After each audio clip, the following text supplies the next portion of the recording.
तानाशाह को अगर मेरी आवाज सुनाई दे रही है तो मैं बताना चाहता हूं नरेंद्र मोदी जी, कान खोलकर सुन लो। भारतीय जनता पार्टी वो पार्टी है, हिंदुस्तान की एकमात्र पार्टी, याद रख लेना, जिस पार्टी का राष्ट्रीय अध्यक्ष भारत माता के रक्षा सौदे में रिश्वत खाते हुए रंगे हाथों पकड़ा गया। भारतीय जनता पार्टी का राष्ट्रीय अध्यक्ष कैमरे के सामने किस मामले में रिश्वत ले रहा था? रक्षा सौदे में। किसके रक्षा सौदे में? भारत माता के रक्षा सौदे में। इनके दफ्तर में फोटो लगा उसका। जिस पार्टी के राष्ट्रीय अध्यक्ष को पूरी दुनिया में भारत माता की रक्षा सौदे में दलाली खाते हुए देखा, वो पार्टी भ्रष्टाचार के खिलाफ बोलती है। बंगारू लक्ष्मण को सिर्फ रिश्वत खाते दुनिया में नहीं देखा, बंगारू लक्ष्मण को रिश्वतखोरी के मामले में सजा हुई है। सजा याफ्ता पार्टी के लोग हैं ये भारतीय जनता पार्टी के लोग, याद रखना। देश के तानाशाह को अगर मेरी आवाज सुनाई दे रही है तो मैं बताना चाहता हूं तुम्हारे किसी बंदर घुड़की से डरने वाले नहीं है, तुम्हारे किसी बंदर घुड़की को डरने वाले नहीं है। तानाशाही मचा रखी है इस देश के अंदर, तानाशाही मचा रखी है। इनका जवाब देने का वक्त आ गया है। बहुत बढ़िया। मोदी जी क्या कहते हैं? मोदी जी कहते हैं भ्रष्टाचारियों को छोड़ूंगा नहीं, भ्रष्टाचारियों को छोड़ूंगा नहीं, भ्रष्टाचारियों को छोड़ूंगा नहीं। पूरब से लेकर पश्चिम तक, उत्तर से लेकर दक्षिण तक जितने भ्रष्टाचारी हैं सबको भाजपा में शामिल करूंगा। गलत तो नहीं कह रहा भाई?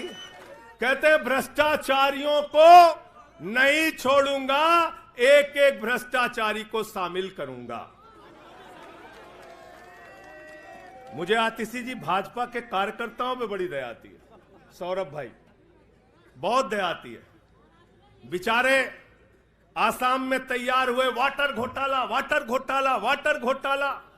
बुकलेट तैयार की, लाठी से उसको 6 महीने तक बांटा कि ये हेमंत बिस्व शर्मा का भ्रष्टाचार है, हेमंत बिस्व शर्मा का भ्रष्टाचार है। लाठी खाए, जेल में गए। गोपाल राय जी क्या हुआ उसके बाद? क्या हुआ? कार्यकर्ता जुलूस निकाल रहा था, मोदी जी हेमंत बिस्व शर्मा को गले लगा रहे थे। वो रोने लगा, उसने कहा अरे इसने तो वाटर घोटाला किया है। बोले कुछ नहीं, अब हमारा भाई है। उसको मुख्यमंत्री बना दिया। उसके बाद कहने लगे अजीत पवार ने 70,000 करोड़ का घोटाला किया है। चक्की पिसिंग। सारे भाजपाई कार्यकर्ता लग गए बेचारे, कहने लगे मोदी जी कह रहे पिसिंग तो पिसिंग करेगा। अब वो सब कार्यकर्ता बेचारे नारा लगा रहे थे पिसिंग। तब तक पता चला उसको भी गले लगा लिया। पिसिंग की जगह कहने लगे मिक्सिंग।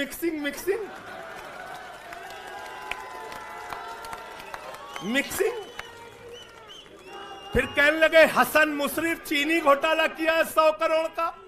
फिर कहने लगे छगन भुजबल ने महाराष्ट्र सदन का घोटाला किया है। और तो और ये भाजपाइयों, इनको शर्म नहीं आती, कहते राष्ट्रवादी हैं, कह रहे थे आदर्श घोटाला किया है, हमारे जवानों का पैसा खाया है, ये किया है, वो किया है। आदर्श घोटाले के खिलाफ भाजपा का कार्यकर्ता लाठी खा रहा था। आदर्श घोटाले वाले मुख्यमंत्री को उठा के राज्यसभा में भेज दिया भाजपाइयों ने अशोक चौहान को भेज दिया। वहां गए, कहने लगे शारदा स्कैम किया, नारदा स्कैम किया। मुकुल राय शुभेंदु अधिकारी को भाजपा में शामिल कर लिया। तो मैंने भाजपाइयों के लिए नारा बनाया है, जो जितना बड़ा भ्रष्टाचारी वो उतना बड़ा पदाधिकारी। जो जितना बड़ा भ्रष्टाचारी वो उतना बड़ा पदाधिकारी। भाजपा का पदाधिकारी। मैं भाजपाइयों के लिए मैंने बोला गोपाल भाई, भाजपाइयों के लिए नारा बनाया स्पेशली।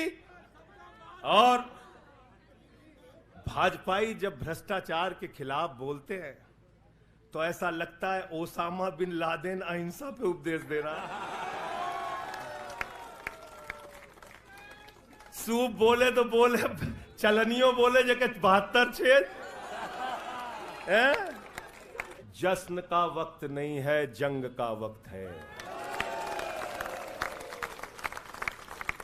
जश्न का वक्त नहीं है, जंग का वक्त है। संघर्ष के लिए तैयार हो जाओ, जम के लड़ेंगे और लड़ेंगे लड़ेंगे लड़ेंगे लड़ेंगे लड़ेंगे।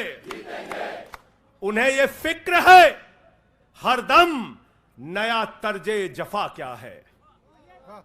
उन्हें यह फिक्र है हरदम नया तर्जे जफा क्या है। हमें भी शौक है देखें सितम की इंतहा क्या है।